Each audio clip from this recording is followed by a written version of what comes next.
Welcome to your new podcast Optimum Ideation with the host and Bridges. Idea interviews. The best of human ideation. Everyone has a superpower. But times are hot, many are in the darkness of their own mind, in need of a helping hand. Helping others to become whole.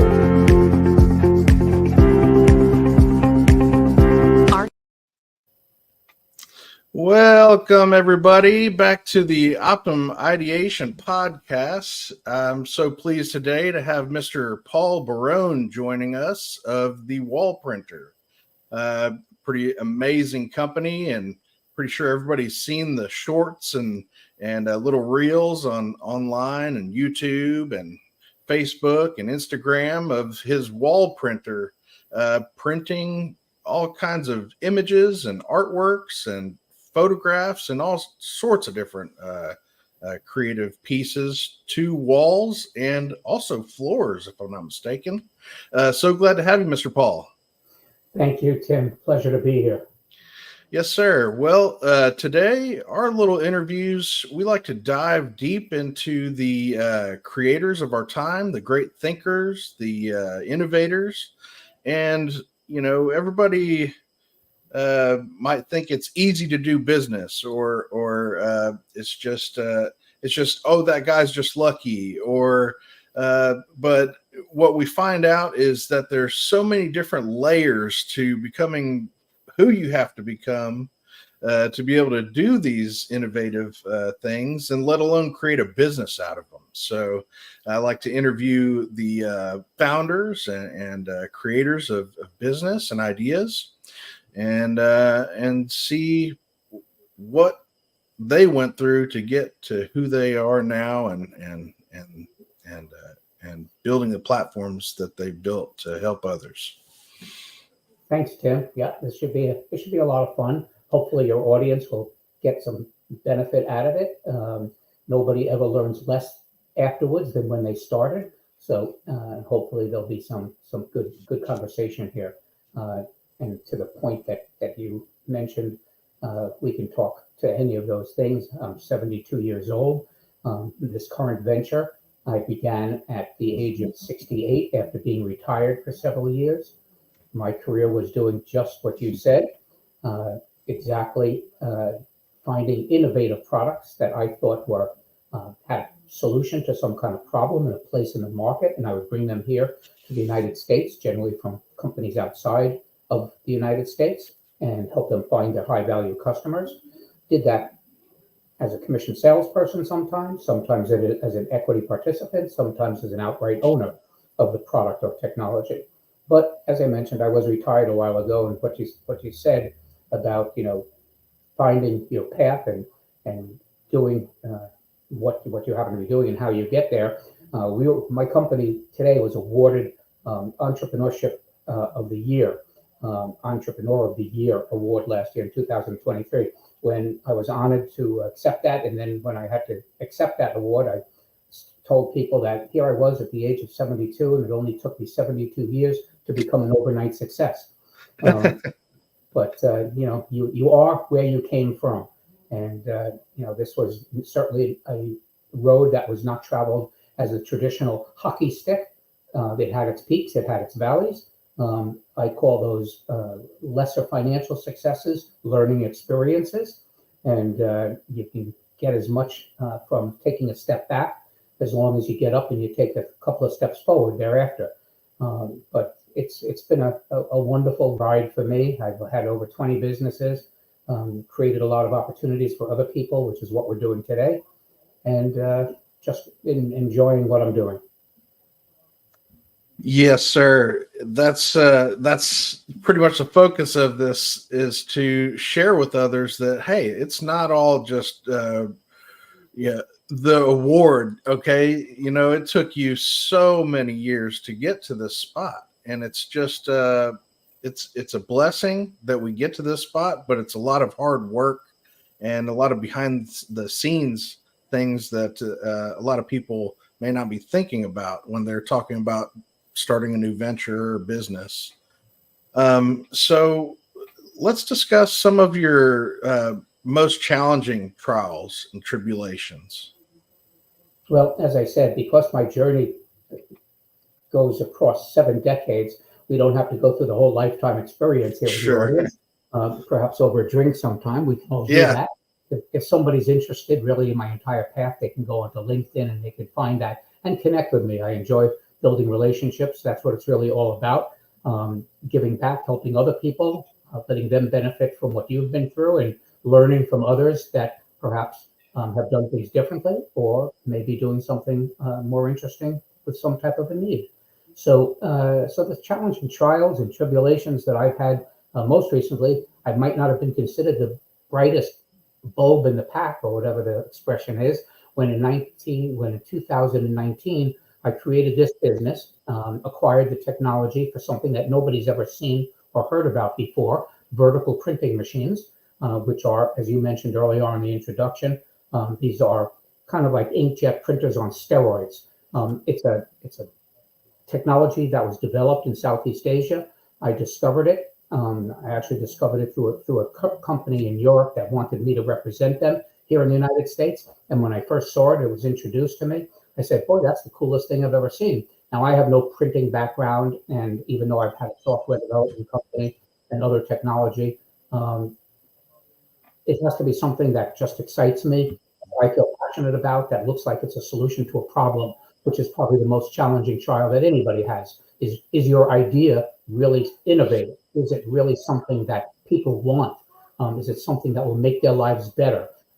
Everybody, maybe not everybody, but a lot of people have a lot of ideas. And whether or not they're good ideas is one thing, whether they're ideas that are worth creating a business out of and investing your time, your talent, and your treasure, which are the 3 T's I think that I consider the necessary ingredients for any successful business. You have to make that determination. Is it really innovative? Is it solving a problem? So when I was approached, I looked at this vertical printing machine, which was, as I said, like a big inkjet printer on steroids. It printed beautiful artwork on walls of any type of surface material. It could be stucco, brick, metal, tile, regular wallboard, vinyl, whatever. It could not only print directly to walls, but you can print to other things like canvas or paper or metal to make signs out of that. And it doesn't have to be right to the wall itself, but that was the interesting aspect of this. And when I saw it, I said to the company, boy, that's really cool. And I sat back and I thought about it after a couple of encounters with them and going through the courtship of did I want to go work and do this as it was presented to me. And I said, I've given this some thought. How much do you want for your company? And they said, no, Paul, we're not interested in selling the company. We're looking for a salesman. And I said, well, I don't do that anymore. I said, if I think something's interesting, I'd like to buy in and have some control and some equity involved. And they said, well, that's really not for us. And I said, okay, good luck to you. But when I hung up the phone with them, I said to my wife, come take a look at this. And so I called to her from another room in my home. And invariably, rather than come take a look at this, she cuts up my credit cards and changes the passwords on my bank account. Here we go. Paul's going to invest in something crazy again. So talk about trials and tribulations. She's lived through 30 plus of years of that with me. But at this time, she took a look after some coaxing. She saw this was really cool. And she said, do you think you could do something with this? I said, yeah, I think I can. And she gave me the wise go ahead.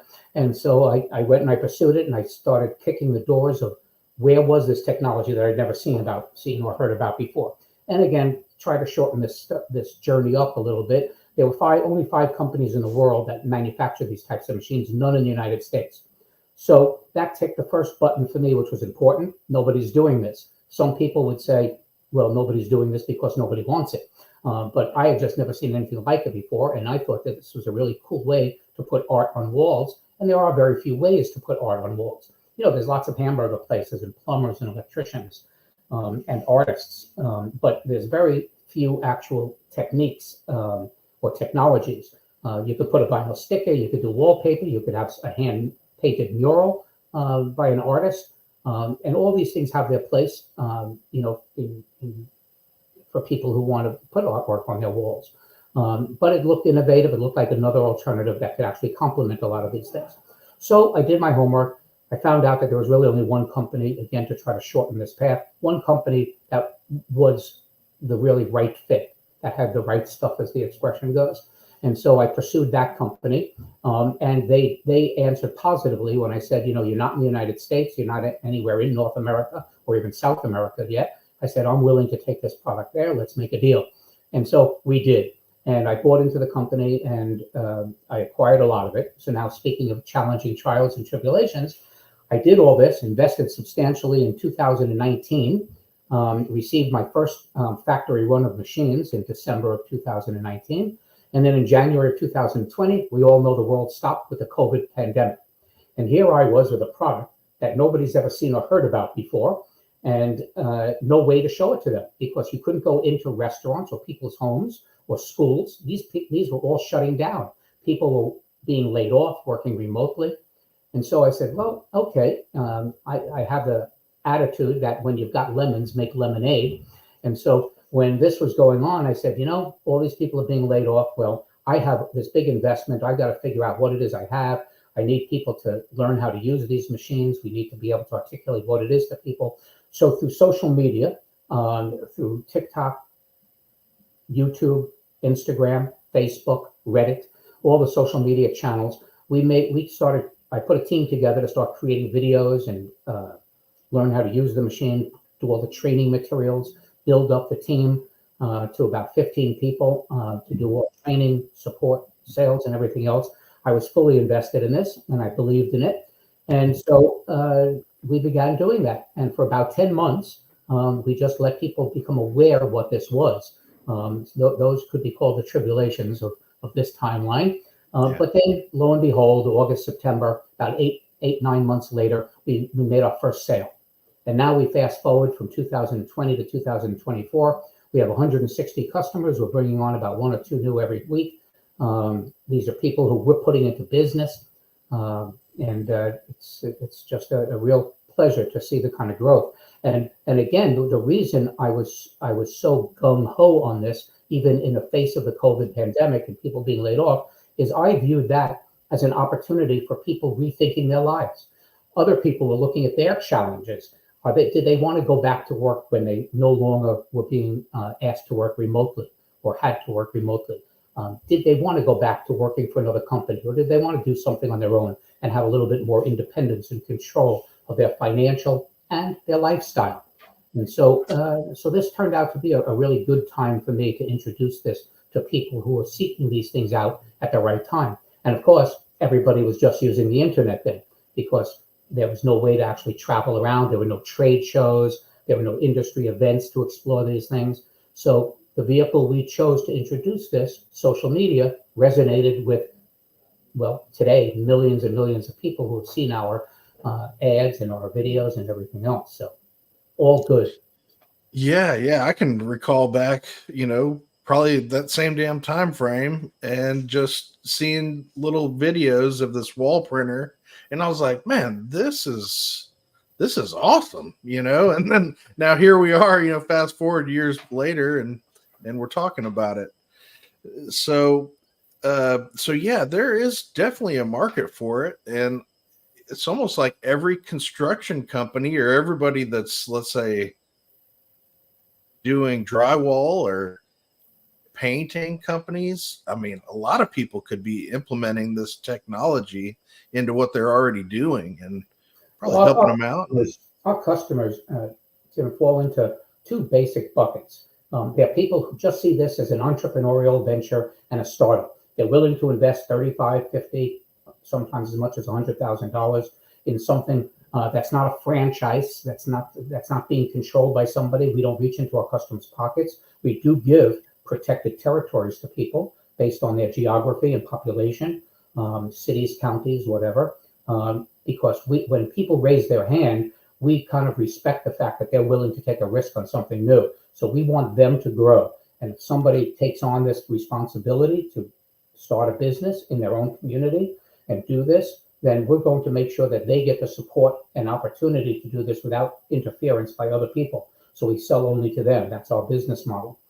If somebody just wants to buy a printer, they certainly can, as long as that territory is available and nobody has spoken for it yet. But But we do see our customers falling into a couple of buckets. And one is that entrepreneur who sees this as a startup and is willing to take that risk and invest that amount of money that's necessary. Once they realize that we're not talking about a $100 desktop printer, but this is a commercial printing machine, and it does cost $35,000 as the cost of our machines. And so when they do make that investment, then they begin their journey and they take care of the business and the marketing and everything else. We take care of the machines, make sure that they're trained and everything else that they need to be supplied and serviced and have that machine working for them. The other half of our customers, they are, like you just described, Tim, they're existing businesses. They might be painters, general contractors, artists, photographers, interior decorators, graphics designers, anybody who sees this as maybe leveraging what their current skills are or their customer base might be. Just like you said, somebody walks in, a painter walks into a house or an office building or a restaurant, and they paint all the walls eggshell white. And now, what are you going to put on those walls? Well, now they know those customers. You know, somebody goes in and paints your house, and they see that you have 2 children, and one of them is into sports, and one of them is into action figures or something. And you know, the husband or wife is into cars, and you know, they want some type of nice mural artwork on some of the walls, whether it be a Disney character, or whether it be, you know, an oceanside scene, or something like you see here behind me in my office. This window, my office staff wasn't nice enough to give me a window in my office, so I had to wall paint one.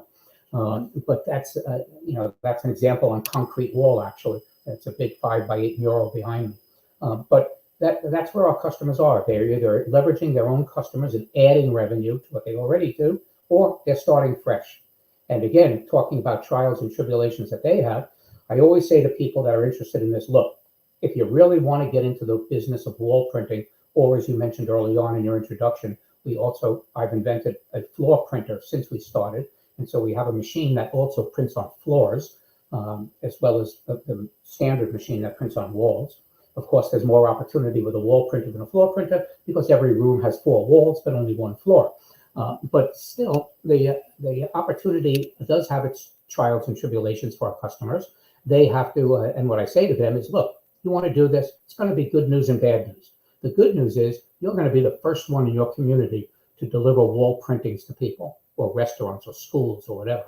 The bad news is you're going to be the first one to be doing this in your community. So it's up to you to introduce it. Just like we found you for the business opportunity, you have to find your customers who want artwork on their walls. And that's the challenges.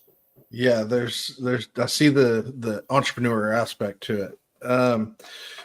So yeah, there's so many different companies I feel like that could utilize it though. You know, if you're talking about flooring, you're talking about, you know, let's say somebody's garage, or, you know, the walls, you look at like hospitals and schools. And I mean, I just see it like construction could probably utilize it. And then, you know, shoot, you grab your printer for 35, 100K, and then you just charge, you know, 5, 10K per painting and put it in your package. Murals aren't cheap, you know, and when an artist paints a mural, and again, using this example behind me here, this 5 foot by 8 foot, that's 40 square feet. Our printers print that in 2 hours. Our printers print at 20 square feet per hour, and ink costs less than 50 cents a square foot. So that print there has $20 worth of ink in it, took 2 hours to print, and that's really all your cost, or the labor for those 2 hours of printing, maybe a couple of hours for traveling to that customer site back and forth. But if there's 5 hours total labor in this, that's a lot for setup and travel and everything else, $20 worth of ink. Our customers typically never charge less than $20 a square foot for their labor and setup and inks and the time taken. So that's an $800 mural. People will pay thousands for something like this, but that's typically $800 to maybe $1,500 for something like this. Now, an artist, you know, the knee-jerk reaction of a lot of artists is that we're taking the food off their tables. Nothing could be further from the truth. An artist had to create this image. What we're doing is we're just putting it onto walls more faithfully, more accurately, and letting them do what they do best, which is create the art. Now, if somebody wants somebody to hand paint this, that's going to take 2 days. It's not going to take 2 hours to do that. And an artist is not going to get the kind of resolution we get with our printing machines that could print up to 2880 dpi. That's near photo quality. So, Yeah. so again, it's got its pluses. It's some people may look at it as well. I don't know anybody who looks at it like a minus, but it doesn't interfere. It complements with current businesses like painters or anybody who's installing. Even people who look at vinyl stickers. Nice thing about this over vinyl sticker is, sure, you can put a vinyl sticker on a wall. Of course, there are some surfaces you don't put vinyl on, like brick and stucco, which we can do with our machine. But vinyl stickers, yeah, they can go edge to edge, but professionally installed vinyl stickers, that's no less of a cost savings than doing one of these. And the nice thing about wall printing is you get bored with it, you don't like it, primer over it and start again. Try to remove wallpaper or a vinyl sticker, you destroy the whole wall and you've got to refinish it and everything else before you can start painting it and everything else again. So pluses and minuses, but there's a place for everything. Vinyl goes on vehicles. You want to do a vehicle wrap on your truck or your car, that's what vinyl is for. We don't do curved surfaces. We don't do vehicles unless it's a box truck that has a nice flat metal side, that we can print. Yeah. When you first started, there really wasn't this AI artwork and graphic design. I feel like that's probably going to complement what you're building here. Absolutely. Somebody comes to you, Tim, and they say, I'm thinking of a scene, horses running on the beach. Well, with AI, you plug in horses running on the beach into an AI application and you'll get hundreds of different types of vector photograph variations of something created with AI. That all our printers want is a digital image. And that's exactly what AI does. It creates digital images. And so that's a wonderful application for the wall printer, especially when a customer doesn't really know what they want to do and they want to see some samples. It's easy to show somebody something. Again, just by putting in a search for something and describing it, you can in seconds get that back to you. Yeah. Yeah, I've toyed with a lot of the different art applications. I figured you probably had too.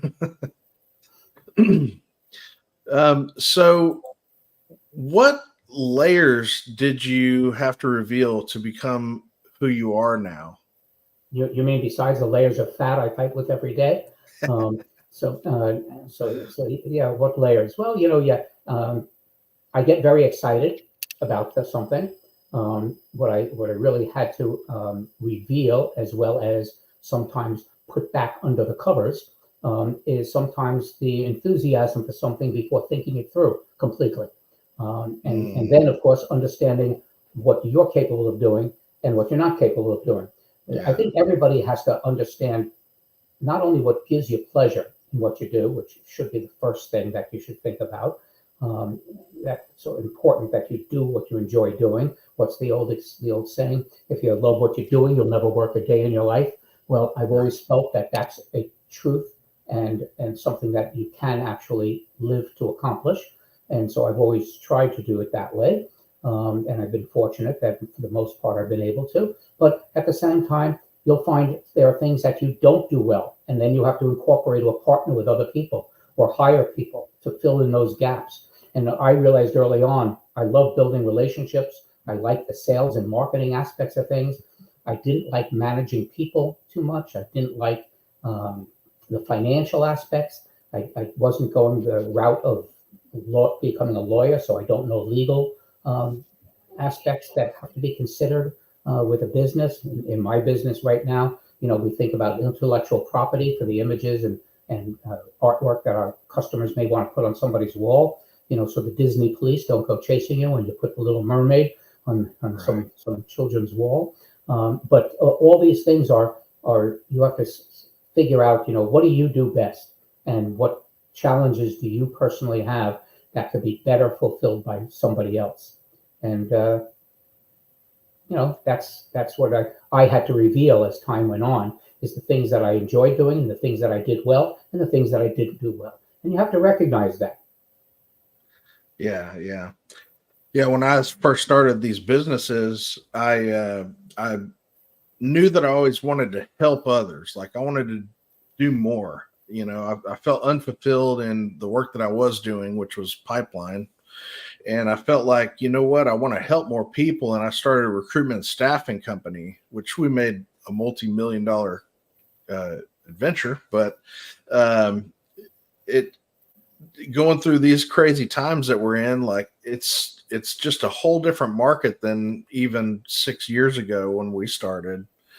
And juggling people and hiring people during these times, it is completely different than it was when we first started. And Sure. it's And like, you have to be willing to pivot, see yeah, the different points, whether these are things that have happened internally because of the way your business grew, or things that happen to you externally because of the current economic climate or other things that just may happen that you have no control over. And then be able to react to those things and then move in possibly a totally different direction, or add different elements to what you're doing now to continue on the path that you envision for yourself and your company. exactly, exactly.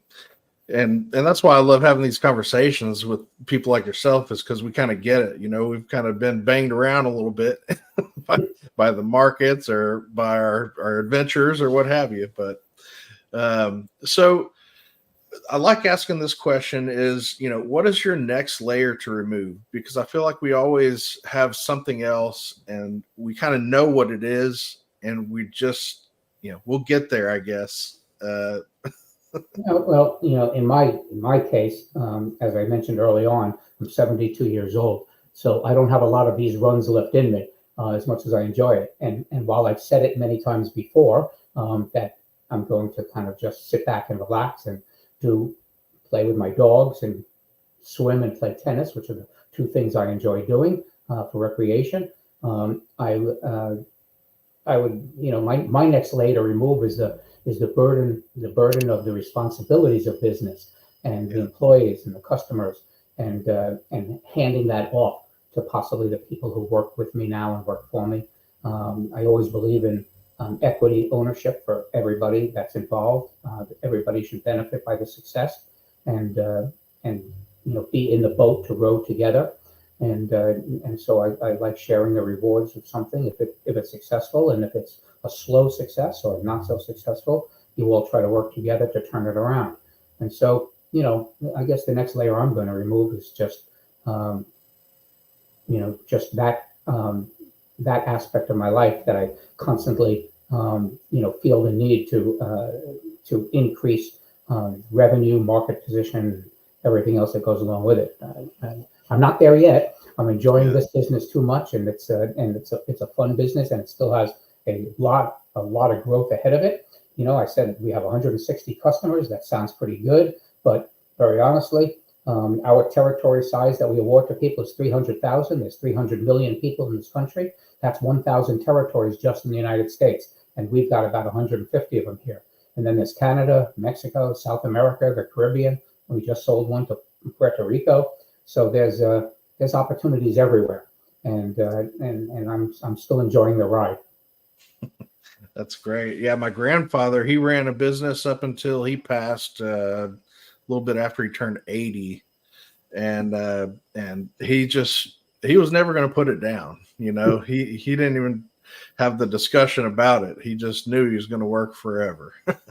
Yeah, there are people that just have that drive, and they want to do that. There are also some people, I think lesser group of people that have worked for companies that don't look forward to that retirement and not doing that. But somebody told me a long time ago when I thought I deserved a raise because I was doing a good job as a salesperson. I was very young at the time, in my 20s, and he told me something that still resonates with me today. And I tell my employees whenever they ask for a raise or they think that they deserve more than what I decided that was a fair salary for them, to honor their commitment and the work that they're doing. And I said to my boss at the time when I was about 25, I said, I know I did a really good job this year, but I know the company has done well as a result of the sales I brought in. I said, I think I deserve a raise. And he said to me, and I said this to you and your audience, Tim, something that still resonates with me. He said, Paul, you did a great job, and you do a great job, and you're one of the best people that we have on staff. And when you work for me, I'll always make sure that you're paid more than anybody else will pay you. But you will never make near what you think you're worth unless you work for yourself. and you take the risks, and it's your business. And that's what I've done to create this business. And I think that what I pay you is very fair. And I said, you're absolutely right. I appreciate that. And I quit. I went to work for a competitor as an independent sales rep, and I worked half the time and made twice the money. And that was my launching into independent entrepreneurship and controlling my own financial destiny. Not everybody is willing to take that risk. And again, going into retirement is something that, is, I think, an easier path and transition for people who haven't tried to do that self-motivation every day. But God bless the people who work for other people, because that's what makes businesses succeed as well. Yeah, very good point. And I like that you shared that story. I think that's going to be very helpful for someone. I had the same type of deal, great paying job and all this. And I just felt like I had hit like a ceiling. And it was like, I'm only going to make this maybe for the rest of my life, and unless I do something different. And, so I slowly built this in my mind over, probably 15 years, what we're doing now. And, it's always a work in progress, and you just keep building and working on it. And eventually everybody gets it, and they get used to seeing your stuff, and your product moves, right? Absolutely. I mean, that's both the challenge and the opportunity. So you kind of talked about this, but I like to ask this question: where do you ultimately want to go? And it sounds like you want to have your business, kind of running itself, and you just kind of enjoying more of your own time. Well, I mean, while I enjoy, again, customer relationships and relationships generally with people is what I really enjoy. And on a daily basis, I have the opportunity now, because of the number of people that are inquiring about this new innovative wall and floor printing technology. I have the opportunity to do that and to find out what other people are doing and seeing if this is a fit for them or not. Still, it's a great learning experience almost every day, what people are doing. I think I learn more from our customers than they learn from us. But ultimately, what do I want to do? And I want to have a margarita in one hand and my dog and next to me on the other, and I want to be on a beach someplace. So that's ultimately where I'm looking to go. But that time will come, hopefully. And but in the meantime, we get up each day and we find out who wants to be the next wall printer, and we talk to them and we learn what their goals and dreams are. And if this fits it, wonderful. If not, maybe I can point them in a different direction. I also want to be a trusted resource for people. I want them to know that if this isn't the right thing for them, let's find something else that you can or want to do.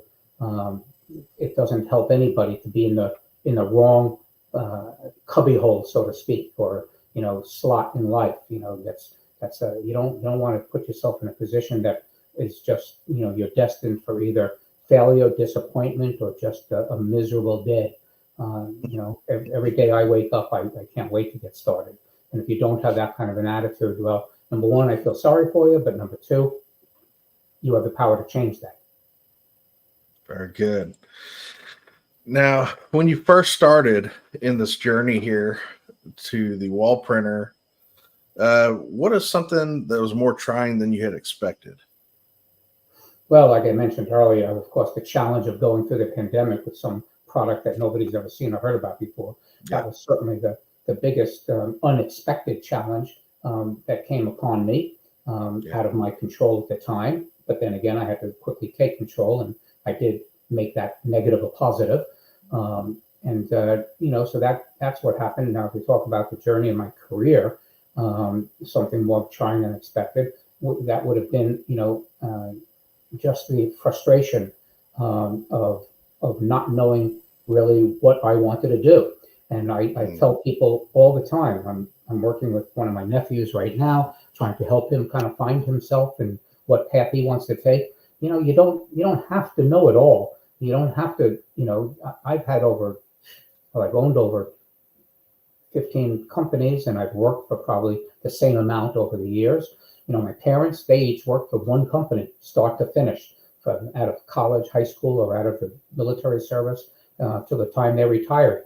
And I both envy and I'm amazed at people who can do that. And I'm equally amazed at the types of companies that will support somebody's expectations and nurture them through a career of 10, Yeah. 20, 30, 50 years, working for them. I give a lot of respect to the companies that could maintain a worker's interest for that length of time and bring them to retirement and let them feel fulfilled every day throughout those years. But it's not everybody wants to take the same path. So being able to figure that out, whether or not working for a company made sense, sometimes it does because you can learn something that you otherwise would not be able to experience if you weren't in a setting where there were other people doing similar things or learning about aspects of business that you just can't do unless you actually own your own business or you're inside somebody else's business to see what's necessary. And so again, those are, being able to kind of pull back and say, okay, what don't I know? What do I need to learn? That's I think the more trying aspects of anybody's journey, certainly mine. Yeah, working in recruitment and looking over thousands and thousands of resumes and interviewing people, I just, you don't even see that anymore where somebody's been somewhere even 10 years, and it's like, it was just a whole nother world back then, I guess, and, maybe a little bit more loyalty on the company side and probably some more on the personal side as well.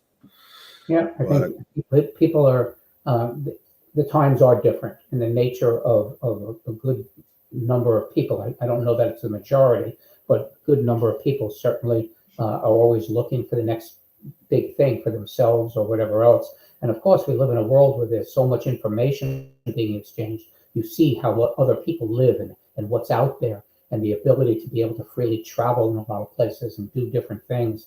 I don't think, certainly, I don't think my parents and previous generations had that kind of exposure to a lot of things. And so I think they were just more driven in a particular path and stayed on that road a lot longer than people do today, because people see, there are many different paths. As Yogi Berra said, when you get to a fork in the road, take it. A lot of people do. Who were the greatest contributors to your character? That's easy. Parents and friends in that order. My parents were wonderful. They presented a great environment for me and my sister growing up. If I could be half the people they are, that would be a good thing. And friends. My friends have helped me through the high times and the low times. And so it's important to develop those types of relationships. Most of my best relationships started when I was in grade school, and they carry over to today. One of my best friend, we talk every day. 70 years, we've talked to each other every day. And so those are the types of relationships that build your character. And they define who you are and probably who you're going to be. So I think it's very important to create, hold on to, and nurture relationships early on in your life. And then there's, of course, again, the old saying, be nice to the people on the way up, because they're the same people you're going to see on the way down. So if you want some character builders there through success or failure, you can find the people and situations that can contribute to your character and your growth, and just be able to and be open to recognizing those when they come in front of you. Yes, sir. Yes, sir.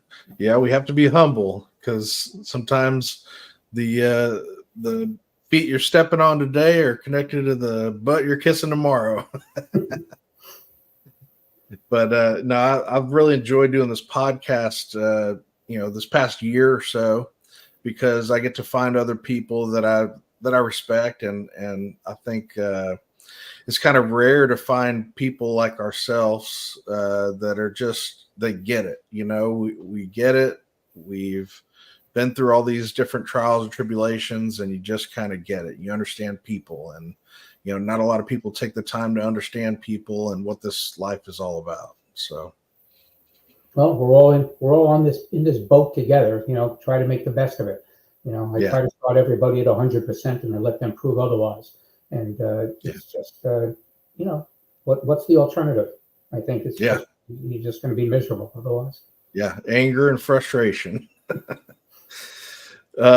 So with that being said, what practices or techniques make your day a success? Get out of bed in the morning. Just, that's the practice that starts every day off, hopefully in a positive direction. But again, just assessing what your day um, has in store for you. Trying to be a little bit organized, manage your time. I think that's and I don't always do it very well, but those are the practices and techniques that will make you successful. In my opinion, I've had the easiest time and the most successful times when I was very organized and I created a plan and stuck with that plan, or recognized when the plan had to change. But still, managing your time, I think, is really important. And again, just making sure that you're not overextending yourself or others around you. You can put too much pressure on yourself, you can put too much pressure on other people, and then never accomplish what you really could otherwise if you just managed the time of yourself and others more effectively and more efficiently. So I think that's what people need to recognize in their lives, and that's universal. Whether you've got a job or whether you've got a business, or you're going to go out and compete in a sport. Whatever you're going to do, you've got to just figure out what the plan is and hopefully stick to it. Yeah, I'm very big on list making, and also before going to bed at night, I found that like if I can kind of meditate and think about what things I need to do that next day, and just envision myself doing them and carrying that out, and what it's going to be like, I feel like that actually helps make that next day a success.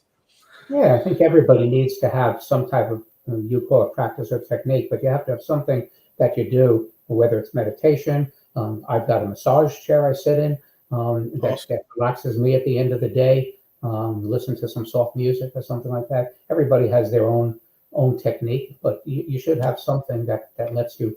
So I was never able to take a nap, too much energy all day long, but I envy the people who are able to do that, and I see the value of that. That's a great practice or technique. I'm not sure which one it falls into, but it's something I was never able to do. I wish I could. But again, you just find what works for you. So, what's the best piece of advice for an audience that truly wants to better themselves and others in this lifetime? Just, respect others, have respect for yourself, have a vision for where you want to go and how you're going to get there.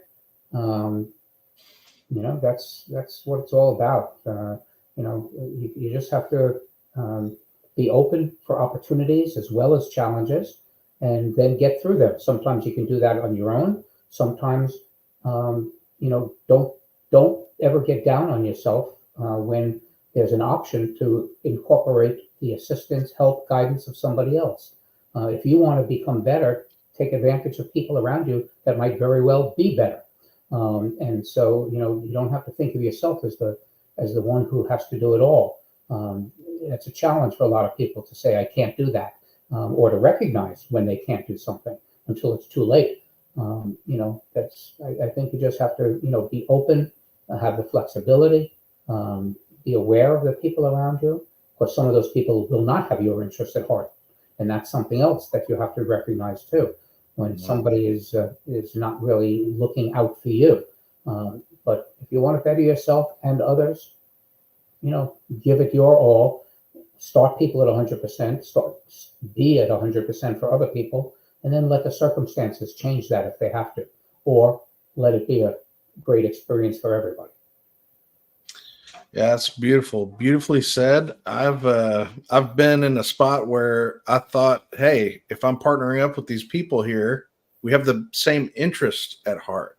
And and I used to look at things as my point of view is like, I know what I'm capable of, and I'm going to go get this thing done. And I used to think that everybody thought that way. And it's like some people think the complete opposite. They think, okay, I'm on this team here. Now they're going to do the work and I just get to kick back. And I'm like, that's not my mentality. So it's just like learning that other people have different thought patterns and they have different objectives for themselves that they might not tell you or ever show you till it's too late, you know? And so I appreciate you kind of talking about that. So if you ever write a book or another book, what would it be about? Well, I tried writing a book once. Yeah. As I was looking back on life points and things that I think might resonate with other people too, and although it was more cathartic for myself when I sat down, and the title of the book was The 60 Survivors, and I created a triathlon team of two friends of mine. We all turned 60 at the same year, and being a child that was born in the 50s and baby boomer generation, at very interesting times in the 60s and 70s. For those of your audience that are too young to remember it, besides the music that you hear every day on the radio and whatever, that's they were wonderful decades, the 60s and 70s. And the fact that I lived through them gives me a lot of pleasure looking back on that. But the fact that I was able to survive it was even more impressive. And so when a couple of my friends and I turned 60 and we were all out of shape and everything else, we decided to form a triathlon team. I swam and still do. I'm a distance swimmer. A good friend of mine is a bicycle bicyclist, and another one is a runner. And so those are the three elements of a triathlon. For those in the audience that don't know that, most people who are really good athletes do it all. They do all three elements of that. We were a couple of old codgers and trying to just get ourselves in shape and have some purpose to get it out each day and to keep ourselves motivated. So we do it as a relay team, where I swim and then my friend takes over on his bike, and then my other friend wraps it up with a run at the end. And that's given us a lot of pleasure. And again, if I ever write another book or finish the book that I started, it'll be about that, just surviving the 60s and surviving life and friendships. And that's what it's really all about. Well, maybe you can get some time here in a few years and finish it up. I've got a link that I'm going to share with you about an organization that just decided to showcase our podcast here, and it's called Baby Boomers. So I'm going to share that link with you whenever we get out of here. I think you'll find some valuable knowledge out of that. So yeah, I'd love to look at it. I have a website I created during that time when I started writing that book called 60 Survivors, 60survivors.com. And it was designed to be a resource site for baby boomers. Okay. But, I'd love to see what you've got. Yeah, that would be great. Well, and then next week on Wednesday, I'm actually interviewing Mark Joseph of that group there. So I'll share that with you, and maybe y'all can network together. Do you have a networking event, book, product, invention, service for the audience to promote, and get how would they get in contact with you?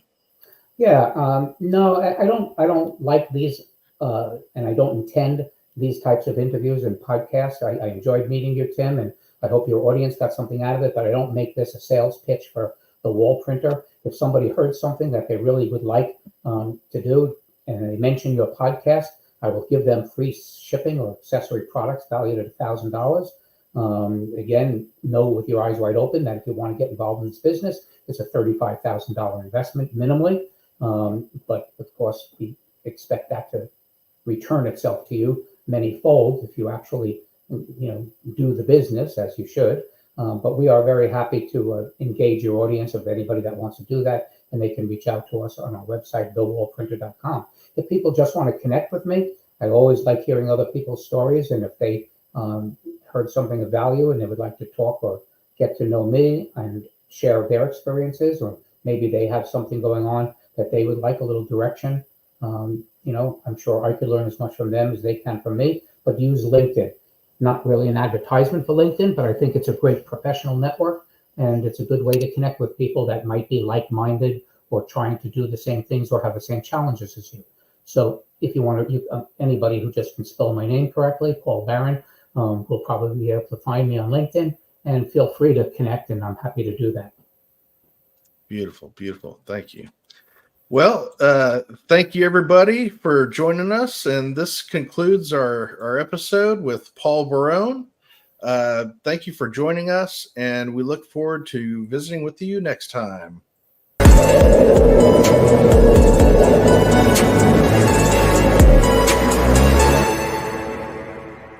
Authority People Production.